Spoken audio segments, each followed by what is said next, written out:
yung Opong napapalapit na.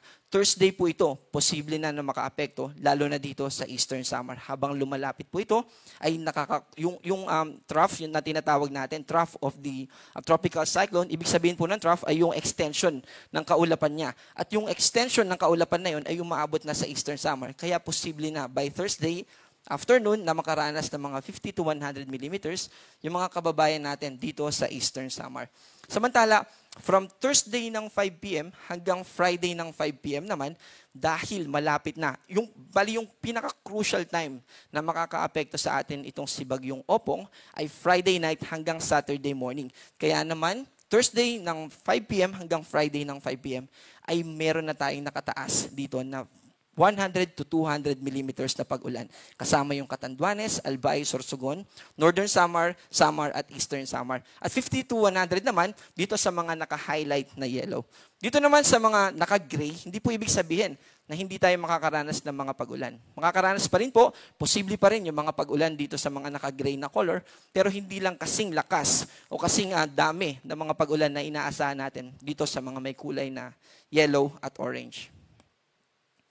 Bukod po sa epekto nitong si Bagyong Nando na associated din sa hanging habagat, yung mga hindi nakataas sa signal number 1, kasama yung mga babanggitin natin dito, ito naman yung mga lugar na makakaranas ng mga biglaang paglakas ng hangin.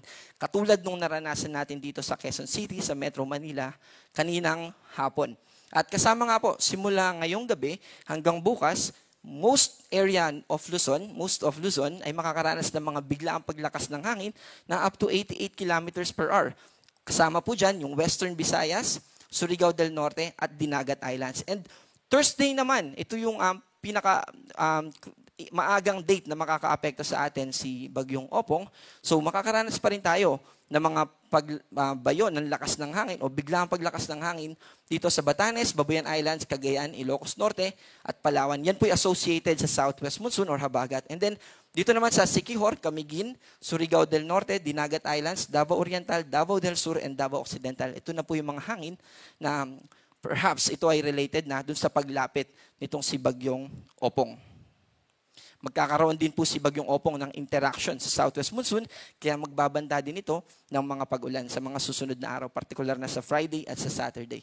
Samantala, nakataas pa rin yung ating gale warning at posible pa rin na makaranas yung mga kababayan natin ng up to 14 meters na mga pag-alon. Kaya wag po tayo munang papalaot or gagawa ng anumang activity na related sa ating karagatan sa susunod na 24 oras. Also, wala na po tayong nakataas na storm surge warning. Ibig sabihin, yung banta ng malalakas na alon sa ating coastal areas ay nakababa na. Ito naman yung ating forecast track patungkol sa Tropical Depression Opong. Sa kasalukuyan, ito ay pumasok na ng Philippine Area of Responsibility, pero nakikita natin na yung development niya ay mangyayari na sa mga susunod na oras. From tropical depression, ito ay mas lalakas pa into tropical storm. At habang ito ay nasa karagatan, nagiging favorable or nagiging okay sa kanya yung kondisyon sa ating atmosphere, kaya naman mas lalakas pa ito. From tropical storm, ito ay magiging severe tropical storm.